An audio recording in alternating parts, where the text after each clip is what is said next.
Patty Simpson with Simpson Math.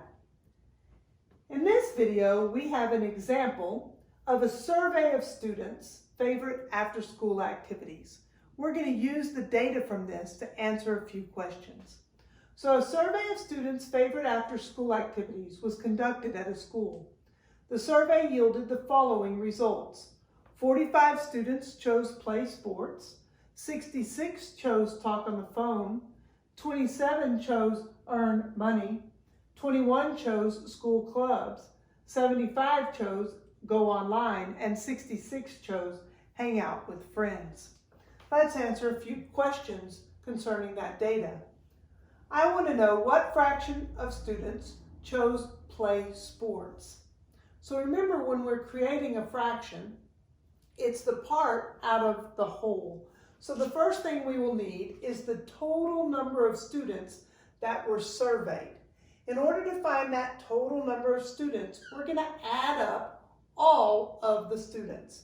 So we're going to take 45 plus 66 plus 27. I'll do those three first.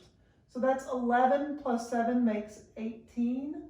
Carry your 1, 5, 11, 12, 13. Let's add the rest of them. So 21, 75, and 66. Just making it a little bit easier on myself to do the addition. So I have 6 plus 6 makes 12. Carry your 1.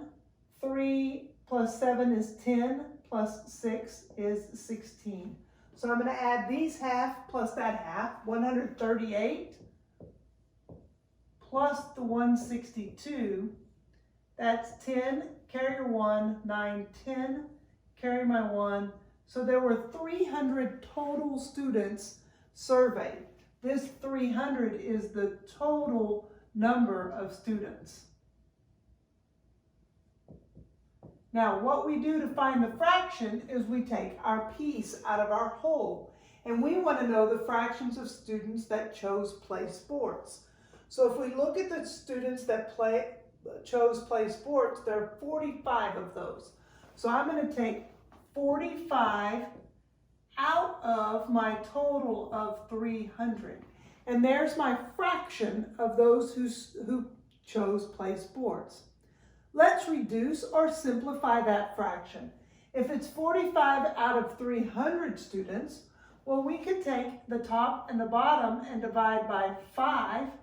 I know I can divide by 5 because this one ends in a 5 and that one ends in a 0. So both of them are divisible by 5.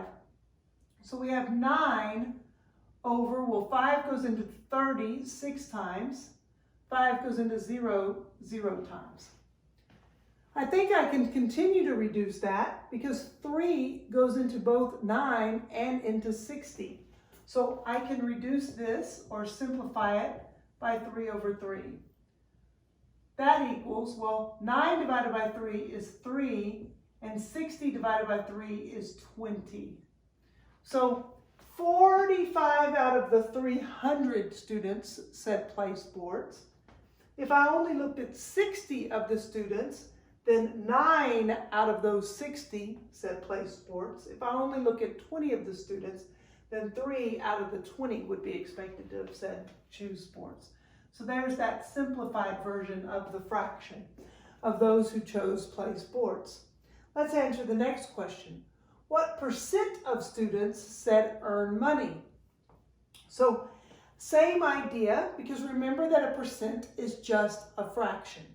So I know now the total number of students. I don't have to re-add that. That's going to be my denominator. So anytime I'm finding that percent, what percent, I know I'm really just trying to find a fraction. So I have my total number.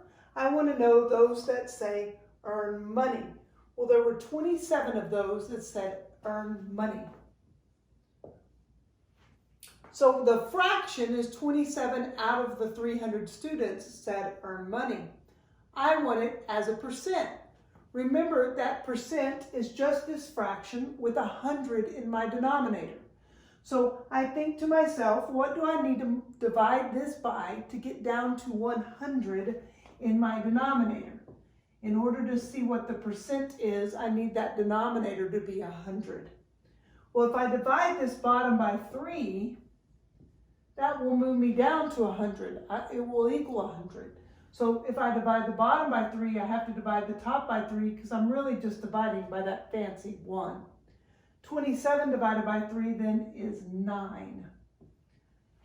So 9%, because remember that 9 out of 100 is the fraction, but the percent then you just write, take that 100 in the denominator and turn it into a percent sign.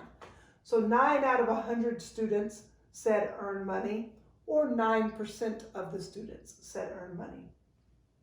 Last but not least, if a pie chart was created of the results, what would be the measure of the central angle for hang out with friends? Remember that to find the measure of the central angle, that what we're going to do is we're going to take the percent or the fraction and multiply it times 360 degrees times the fraction or the percent. So that's how we find that measure of the central angle. So the measure of the central angle is equal to 360 times that fraction of percent. So the first thing we need to do is find the fraction for hang out with friends. Well, we know that the denominator is going to be 300 because there's 300 total students. There were 66 of them that said hang out with friends. I'm going to multiply that times the 360 degrees to find the measure of the central angle. I could do some simplification, or I could just simply multiply. Let's go ahead and do some simplification. I know that 6 goes into my top and into the bottom. It's even, and 3 goes into both of them. So I can simplify that just to make it a little easier for me. 6 goes into this part 11 times, because 6 goes in here 1 time, 6 goes in there 1 time. 6 goes into 300, well 6 goes into 35 times, 6 goes into 0 times. I didn't do anything with that 360, so I'll leave it there. As I multiply across, this 360 is going to be on top, and the 11 times 360 will be on top, and the 50 will be on bottom. So I'm going to go ahead and divide this top by 10 and this bottom by 10. So now I'm just left with 11 times 36 all over 5. Notice the top, 11 times 36 divided by 5. You might have to go off to the side and do this multiplication of 11 times 36. I know the 11s trick, where I write down the last number. I add the 2 digits, 3 plus 6 gives me 9, and then I write down the first one. But if you go off to the side and you see that 11 times 36 is just 96.